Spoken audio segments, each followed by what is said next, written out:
कमलनयनं योगिविद्यानगण्णां वन्दे विष्णुवैवहरं सर्वलोकैकनाथं सच्चिदानन्दरूपाय विश्वापत्यातिहेतवे तापत्रविनाशाय श्रीकृष्णाय वयं नमः।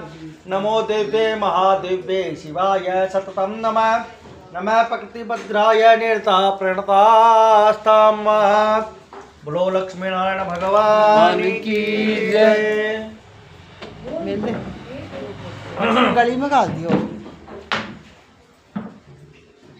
एक समय नैमिषारण्य तीर्थ में सोनाकादि 88,000 ऋषियों ने श्री सूर्य जी से पूछा, हे प्रभु, इस कलयुग में वेद विद्या रहित मनुष्य को प्रभु की भक्ति किस प्रकार मिलेगी?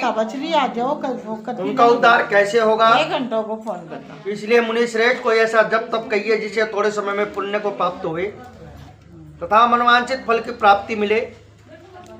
वह कथा सुनने की हमारी इच्छा है। सर्वशास्त्र ज्ञाता श्री सूत जी बोले, हे वैष्णवो, मैं आप सभी में पूज्य हूँ।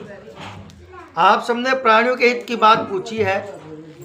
अब मैं उस श्रेष्ठ व्रत को आप लोगों से कहूँगा जिस व्रत को नारद जी ने लक्ष्मी नारायण जी से पूछा था। लक्ष्मीपति मुनि ने श्रेष्ठ नारद से कहा था, सो ध्यान से सुनो। एक समय योगीराज नारद दूसरों के हित की इच्छा से अनेक लोकों में घूमते हुए मनुष्य लोक में पहुँचे। वहाँ बहुत योनियों में जन्मे हुए सभी मनुष्यों को अपने अपने कर्मों द्वारा अनेकों दुखों से पीड़ित देखकर और किस यत्न के करने से निश्चय इनके दुखों का नाश हो सकता है, ऐसा मन में सोचकर विष्णु लोक को गए। वहाँ श्वेत वर्ण 4 भुजाओं वाले देवों के इस नारायण को नमस्कार किया, जिनके हाथ में शंख, चक्र, गदा, पद्म थे, वरमाला पहने हुए थे। देखकर स्तुति करने लगे, हे भगवान, आपका अत्यंत शक्ति से संपन्न है। मन तथा वाणी भी आपको नहीं पा सकती। आपका आदि मध्य अंत नहीं है। निर्गुण स्वरूप सृष्टि के आदिभूत भक्तों के दुखों नष्ट करने वाले हो। आपको मेरा नमस्कार है। इस प्रकार नारद जी से स्तुति सुनकर विष्णु भगवान बोले कि हे मनुष्वर, आपके मन में क्या है? ए महाभाग, मुझसे कहो, जो पूछोगे मैं सब तुमसे कहूँगा। नारद जी बोले, मृत्युलोक में सब मनुष्य अपने अपने योनियों में पैदा हुए थे और अपने अपने कर्मों के द्वारा अनेक प्रकार से दुखों से दुखी हो रहे हैं। हे नाथ, यदि मुक्त पर दया करते हो तो बतलाइए, उन मनुष्य के दुख थोड़े समय में कैसे दूर हो सकते हैं? श्री भगवान बोले, हे नारद, मनुष्य के दुख थोड़े से प्रतिदिन कैसे दूर हो सकते हैं? भगवान बोले, हे नारद, मनुष्य की भलाई के लिए तुमने बहुत अच्छी बात पूछी है। जिस काम को करने से मनुष्य मोह से छूट जाता है वह तुमसे कहता हूँ। बहुत पुण्य को देने वाला स्वर्ग तथा मोक्ष को दोनों में दुर्लभ एक उत्तम व्रत है। आज मैं प्रेम बस तुमसे कहता हूँ। सत्यनारायण जी का व्रत अच्छी तरह से विधान करके मनुष्य तुरंत यहाँ से सुख भोग कर अंत में मोक्ष को प्राप्त होता है। भगवान के वचन सुनकर नारद मुनि बोले, उस व्रत का क्या फल है, क्या विधान है, किस दिन इस व्रत को करना चाहिए और किस किसने इस व्रत को किया है, वह सब सुनने की हमारी इच्छा है।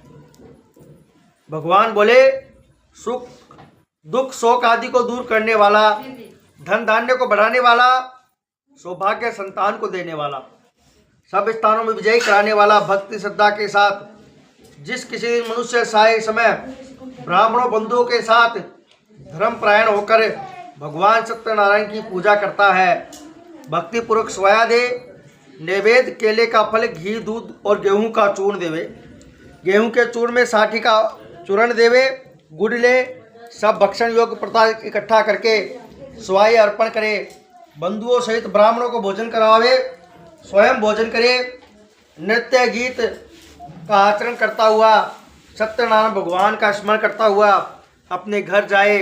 इस प्रकार से मनुष्य की इच्छा निश्चय ही पूरी होती है।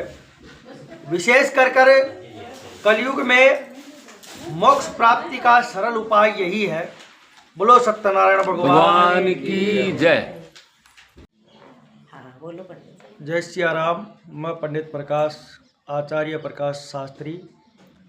आज कार्तिक मास की चतुर्दशी, कल पूर्णिमा व्रत।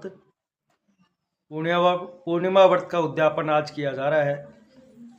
कल की जो पूर्णिमा है वो देव दिवाली के नाम से भी प्रसिद्ध है, जिसे देवताओं की दिवाली कहा जाता है। कार्तिक मास की सबसे बड़ी पूर्णिमा है कल, जिसका उद्यापन हमारे यजमान श्री नंदलाल जी वर्मा, उनकी पत्नी द्वारा किया जा रहा है।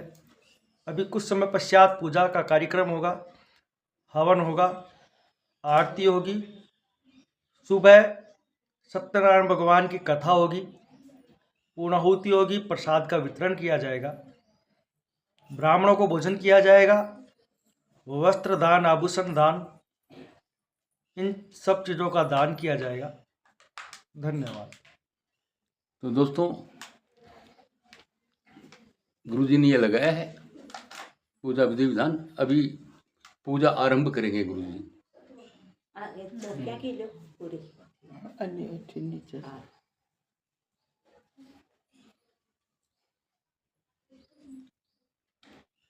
हाँ, विष्णु भगवान के